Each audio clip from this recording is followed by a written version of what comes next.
देश के अंदर नाचने गाने वाली कंगना रनौत ऐसी बहुत मतलब उनका कोई देश में योगदान नहीं। ऐसी महिलाओं को Y+ सिक्योरिटी मिल सकती है। सबके अपने अपने राम, कथाएं करने वाले कथावाचक कवि कुमार विश्वास जी को जब Y+ सिक्योरिटी मिल सकती है।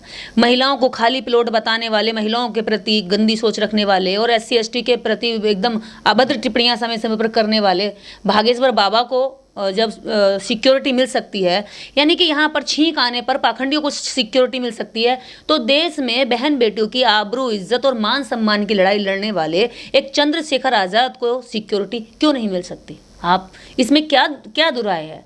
आप उन पाखंडियों को जब सिक्योरिटी देते हैं, आप जनता से नहीं पूछते और जनता के टैक्स का पैसा सिक्योरिटी पर लुटाते हो आप। इन ढोंगी बाबाओं को क्या योगदान है इनका?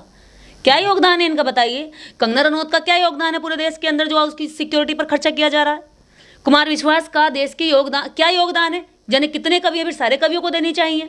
ये क्या योगदान है इनका? बागेश्वर बाबा का जो जगह जगह जाकर के लोगों से दान भी लेता है, जगह जगह जाकर लोगों कथवा का अलग से पैसा लेता है, उसको सिक्योरिटी दी जा रही है। क्या योगदान है? एक भी बहन बेटी के लिए आंदोलन किया हो, एक भी बहन बेटी के लिए कहीं से कोई अच्छा काम किया हो या किसी को कानूनी न्याय दिलवाया हो? जब ऐसे लोगों को सिक्योरिटी मिल सकती है तो बहन बेटियों की आबरू इज्जत के लिए सड़कों पर लाठी खाने वाले चंद्रशेखर को सिक्योरिटी क्यों नहीं मिल सकती? इस देश में जब नेताओं को सुरक्षा नहीं मिल रही है तो जो आम जनता है उसकी सुरक्षा की तो कोई कल्पना भी नहीं की जा सकती। इस देश में जब नेताओं पर खुलेआम गोलियां चलेंगी तो खुलेआम बहन बेटियों को, आबरू को नंगा किया जाएगा, खुलेआम लोगों को मारा पीटा जाएगा। मुछ रखने पे आज भी मारा जाता, जूती पहनने पे आज भी मारा जाता है। और सवाल जवाब करने वाली चरित्रवान और प्रतिभावान स्त्री को खुले में गालियाँ दी जाती हैं, उसे चुड़ैल बताकर उसका पत्थरों से भी मारा, मॉब लिंचिंग कराई जा सकती है। तो हमें नहीं लगता कि इस भारत के अंदर अगर हमें सुरक्षा चाहिए तो हम चुप रह करके कुछ पा लेंगे। इस देश में जितना भी दलित आंदोलन जब भी खड़ा हुआ है उसने संघर्ष से दिल्ली तक का रास्ता तय किया है और फिर आंदोलन करके वो दिल्ली से घर तक का रास्ता बड़े कष्टों के साथ तय करता है। पता नहीं कैसे किराए का पैसा लाता है, उधार लाता है, मांगता है, अनाज बेचता है, कैसे करता है, लेकिन उसकी कोई सुनने वाला नहीं है। अच्छा, बाबा साहब ने भी जो है लड़ाई लड़ी समाज के लिए, देश के लिए, महिलाओं के लिए, दलितों के लिए, पिछड़ों के लिए। बहन जी ने भी लड़ाई लड़ी, वो 4 बार मुख्यमंत्री रही। कांशीराम जी साइकिल चलाए, पैदल चले पूरे देश में, देश के लिए, समाज के लिए, बहुजनों के लिए। वो कभी सुरक्षा पाने के लिए जंतर मंतर पर आंदोलन करने नहीं आए, उन्होंने भी देश में काम किया है। चंद्रशेखर जी ने जंतर मंतर पर जो सुरक्षा की बात की है वो सिर्फ एक पॉइंट है, उसके साथ कम से कम 12-13 मुद्दे थे, शायद आपने भी सुने होंगे। वो 12-13 मुद्दों के साथ में वहाँ आंदोलन हुआ और मुझे लगता है ऐसे आंदोलन होते रहने चाहिए। कलम और तलवार आपकी दोनों मजबूत होनी चाहिए। कांशीराम साहब ने भी कहा था कि झंडा और डंडा दोनों को स्ट्रोंग रखिए, झंडा लहराइए, सबसे ऊंचा होना चाहिए, और कोई मारना है तो डंडा तोड़ दीजिए, उसकी हड्डियां तोड़ते तोड़ते। सेल्फ डिफेंस के लिए आपके पास जो भी है आप रखिए। वो खुले में कहते हैं कि चाकू छुरियां तेज करा लो और हम पे अत्याचार होता है। जिन पे अत्याचार नहीं होता, जो देश के अंदर प्रतिष्ठित लोग हैं, जिनका सम्मान होता है, जिनको एक बुढ़ा आदमी भी उनके बच्चे के पैर छूता है और उन्हें नमस्कार करता है, प्रणाम करता है बाबूजी कहकर, पंडित जी कहकर, वो लोग चाकू छुरियां तेज करा कर रख रहे हैं। किससे? हमें मारने के लिए। और हम किसी पर अत्याचार भी नहीं करते, फिर भी हमें हमेशा दोषी साबित किया जाता है। क्यों? क्योंकि हमारा कोई कहने वाला नहीं है।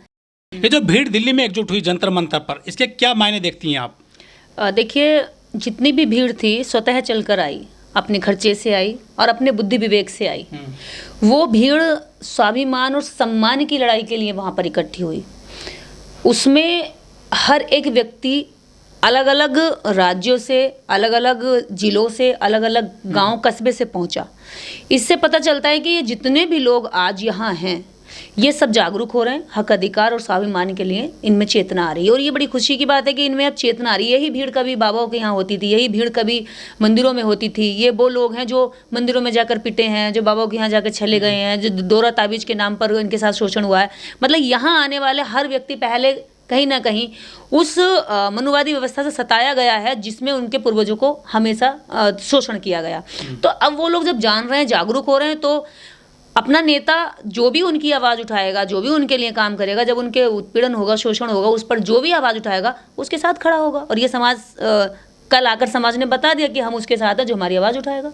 लेकिन देश की जनता के जब टैक्स का पैसा आप एक सिक्योरिटी पर लगा रहे हैं और दूसरे लोगों के साथ आप खुले में गोलियां मारने के लिए गुंडों को भेज रहे हैं और देख रहे हैं न्याय नहीं कर रहे हैं, तो इस पे सवाल उठेंगे कि नहीं उठेंगे, ये बताइए। और बागेश्वर धाम, ये देश लोकतांत्रिक देश है, ये कोई हिंदू देश नहीं है, ये कोई सनातन का देश नहीं है।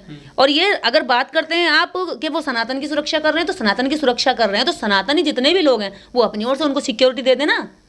लेकिन बहन बेटियों की इज्जत बचाने वाले को सिक्योरिटी तो सरकार को देनी चाहिए ना। जो सरकार का काम करने का है वो इस देश की भीम आर्मी कर रही है। देखिए, कोई भी अपने ऊपर हमला नहीं कराता, ये सारे प्रोपेगेंडा तो बीजेपी के नेताओं को आते हैं और वो सोचते हैं कि जहां भी एक्चुअलिटी अगर वो गोली लग जाती तो वो मर जाता, व्यक्ति मर जाता तो तुम कहते कि ठीक है, अभी भी उसको जब गोली लगी है तो भी इन लोगों ने कहा है कि हम दुखी हैं कि गोली चली, लेकिन सबसे बड़ा दुख ये है कि किसी अनाड़ी ने चलाई, तरीके से नहीं चलाई।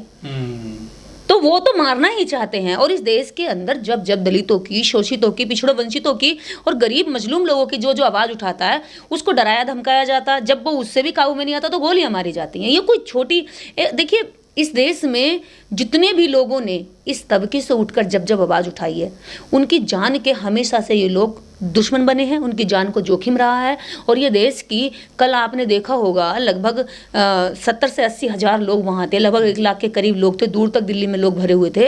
ये सारे लोग जब देश की जनता है, ये सब भी टैक्स देते हैं, जब ये सरकार से मांग कर रहे हैं तो सरकार को इस पर ध्यान देना चाहिए। सरकार को बैठ के विचार करना चाहिए कि भाई आप क्यों मांगना चाहते हैं। और ऐसा भी नहीं है कि गोली ना चली हो, जांच में पूरी तरीके से, जब ये षड्यंत्र है तो चंद्रशेखर क्यों कह रहे हैं कि भी अच्छे से सीबीआई की जांच होनी चाहिए। कोई आदमी खुद के मास्टर प्लान को खोलने के लिए सीबीआई की जांच की मांग नहीं करता है, इतने तो बुद्धि होनी चाहिए ना अंधभक्तों में।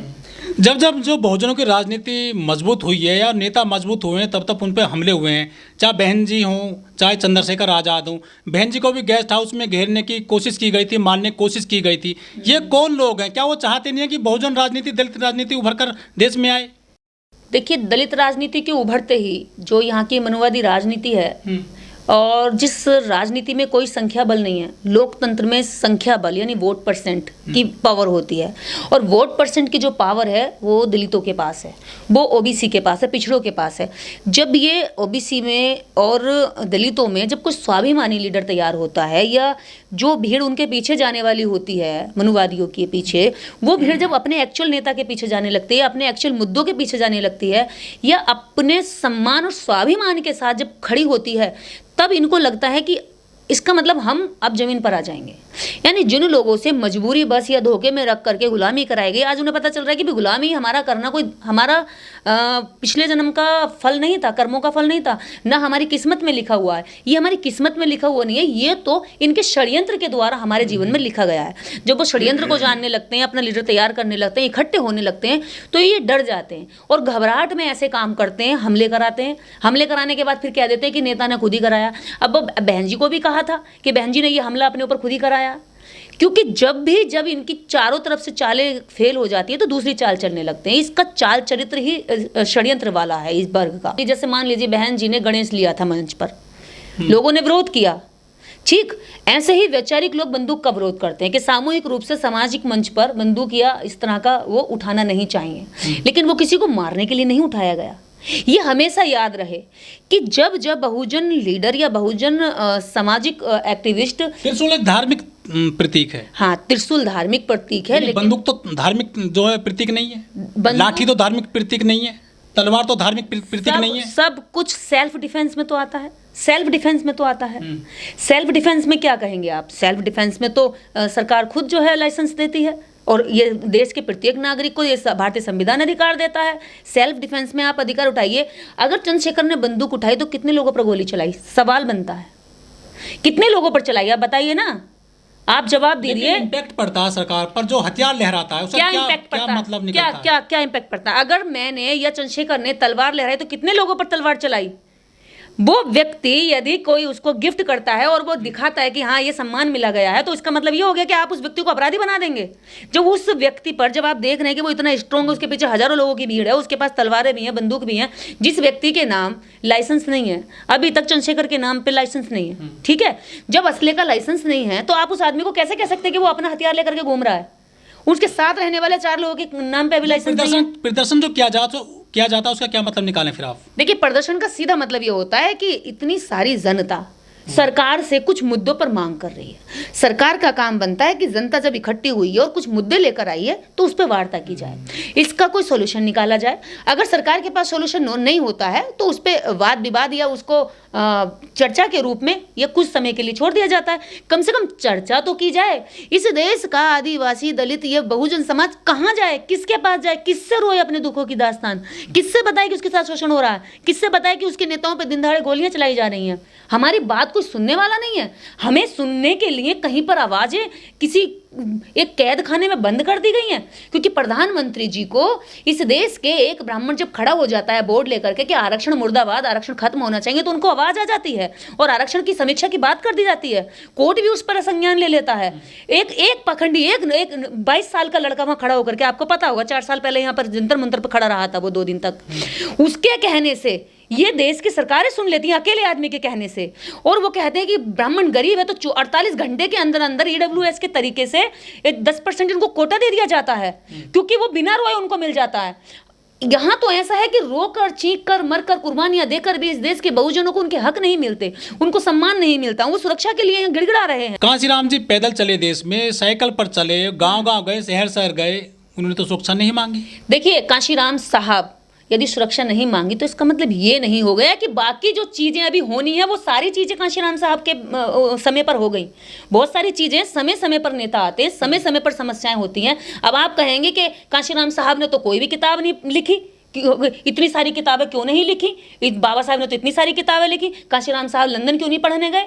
आप तो ये भी कहेंगे। फिर ऐसे कहने के लिए तो तर्क के साथ कुतर्क कुछ भी दिया जा सकता है। अगर हमें किसी व्यक्ति के अंदर कुतर्क निकालने होंगे तो मेरे पास बहुत सारे होते हैं। कांशीराम साहब ने अपने समय के हिसाब से जो जरूरत थी वो उन्होंने उसको आगे बढ़ाया। आज जिस तरह की जरूरत है वो उसको आगे बढ़ाया। अब आप कहेंगे कांशीराम साहब ने ट्विटर पर अकाउंट क्यों नहीं खोला था, कांशीराम साहब ने उस समय मेल यूज क्यों नहीं किया था? अरे भाई, उस समय जो चीज नहीं थी वो नहीं थी। खतरा तो तब भी था ना। खतरा था। कांशीराम साहब के साथ 2 गनर रहते थे हमेशा, आपको शायद पता है। यदि चंद्रशेखर साहब को सुरक्षा मिल जाती है सरकारी, तो एक आम दलित को जिस पे अत्याचार होता है गांव में, खेत खलियान में, उसको क्या फायदा होगा? चंद्रशेखर साहब तो जो है संगीनों के साए में चलेंगे, उनको सुरक्षा मिल जाएगी, लेकिन दलित जो गरीब गांव का है, जो शोषण का शिकार है, उसको क्या फायदा होगा? फिर तो आप एक काम करिए, इस देश के अंदर जितने भी लोगों को सिक्योरिटी दी गई है सबकी हटा लीजिए, क्योंकि उनकी सिक्योरिटी से देश की कौन सी जनता को फायदा हो रहा है, देश के कौन से किसान को फायदा हो रहा है? आप बताइए। इस देश के अंदर ऐसे उलूल जुलूल फालतू लोगों को सिक्योरिटी दी गई है, उनसे किसका फायदा हो रहा है? इस देश के अंदर कोई कथा बनाता है, कोई कथा, मैं अभी कथा पढ़ने बैठ जाऊं, रात दिन बकवास करूं, आडंबर फैलाऊं, आतंक की भी एकदम घटिया इल्लिजिकल बात करूं, तो उस व्यक्ति को अगर मैं कहूंगी कि मुझे सुरक्षा चाहिए क्योंकि मैं देश में सनातन और पाखंड फैला रही हूं, तो मुझे सुरक्षा मिल सकती है। लेकिन देश में मैं समाज की लड़ाई लड़ रही हूं, देश में महिलाओं की, दबों की, कुचलों की बात कर रही हूं और देश में सरकार की गलत नीतियों के खिलाफ जनता को बता रही हूं कि आपके हक ये हैं, तो मुझे सुरक्षा की बजाय मुझे गोली मिलेगी? ये कौन सा लॉजिक हुआ? ये तो कोई लॉजिक नहीं हो गया।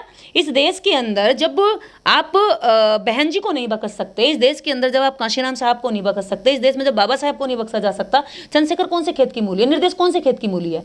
यहाँ पर आपको लगता है कि इस देश के अंदर जो शोषण हो रहा है, इस शोषण का कोई अंत है? इस शोषण को सहने वाले लोग जाएं किसके पास? आप एक रास्ता बता के दीजिए कि आपको शोषण हो रहा है जी, आप इस जगह पे जाइए और आपके शोषण से आपको मुक्ति मिल जाएगी। जो आंदोलन किया गया है भीम आर्मी के द्वारा, आज़ाद समाज पार्टी के द्वारा दिल्ली के जंतर मंतर पर, ये एक शक्ति प्रदर्शन किया गया है आज़ाद समाज पार्टी के द्वारा, भीम आर्मी के द्वारा, जिससे कि जो चुनाव आ रहे हैं देश में 2024 में, उससे कुछ सीटें मिल जाएं या फिर कुछ भागीदारी हो जाए गठबंधन में। तो दिक्कत किसको दिक्कत है भाई? दलितों की पार्टियां होनी चाहिए, दलितों के पास नेता भी होने चाहिए। दलितों के पास जितना ज़्यादा वोट बैंक है उस हिसाब से दलितों में दलालों की तो संख्या पैदा हुई है, लेकिन नेताओं की नहीं है। मैं तो कहती हूँ जब आपको कंपटीशन फाइट करना तो अच्छे नेता ऐसे ही तैयार होंगे। जब समाज में एक ही होगा तो वो तानाशाह हो जाएगा, वो आप पर निरंकुश हो जाएगा, आपको अपने हिसाब से इस्तेमाल करेगा, बेचेगा, खरीदेगा, किसी के भी साथ आपका सौदा करेगा। लेकिन जब आप समाज में अच्छे नेता तैयार कर देंगे तो क्वालिटी बढ़ेगी नेताओं की।